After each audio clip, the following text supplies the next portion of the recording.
Hi, I'm Candace, and I live in Austin, Texas, and I moved here about 7 years ago because we had an opportunity to come back to the South where we're originally from, but we've lived all over the country and all over in different East Coast, West Coast, and we just love the culture of Texas, and we wanted to come back. And so when we looked at what city we wanted to live in, we chose Austin because it had a flavor to it that kind of mixed where the coast that we had been on, as well as had the southern hospitality feel that we grew up with, because I'm from Georgia, my husband's from Arkansas.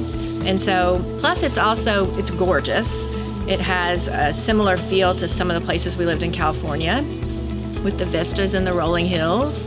And also there's so much nature and outdoor opportunities of things to do here in Austin with the lakes and the boating and all the trails and just the weather. Probably my favorite thing to do is to go kayaking down on Lady Bird Lake and go into the Barton Springs area and just kind of hang out and watch the people, and it's just so gorgeous down there. And it's so cool because you're on the lake in the nature, but yet when you look up, there's the sky, the Austin City skyline. So it's an urban nature feel, and it's super cool. The airport's really convenient. I mean, it's not too big. It's kind of small. It's getting bigger. They've added a whole new wing to it now, so you can get in and out pretty easily. And they've added a lot more direct flights here. It used to be you had to go through Dallas or Houston, but now I can get to LA on a direct flight.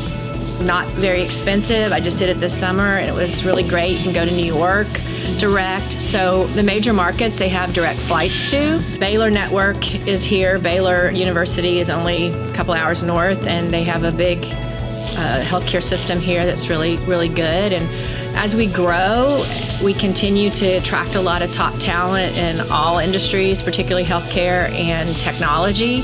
So I think that's just going to get better and better. So the weather here it's pretty mild most of the year, except for August and September, maybe sometimes in July. It's pretty intense heat, and that gets tough. But the winters are super mild. I mean, you can have a Christmas Day, holidays be in the 70s. Sometimes it's cooler, but most of the time it's in the 60s and 70s over winter. And my favorite time of the year is probably fall, because October, November here are just outstanding. They're 60s, 70s, just pretty much on a consistent basis. The foliage has changed, and there is some color here. You don't get a ton. Like I used to live in the Northeast, and it's not like that, but you get some. And the hill country is just down the road, and there's a lot of color there. And so I love the fall, and then the spring as well is nice, and it's pretty mild up until even through June. Austin is beautiful. There's a lot to do, and if you're an outdoor nature person, it is the best place you can live as far as you get the opportunity of the downtown. There's a lot of job opportunities here, and it's also really nice, and there's a lot to do, and people are great.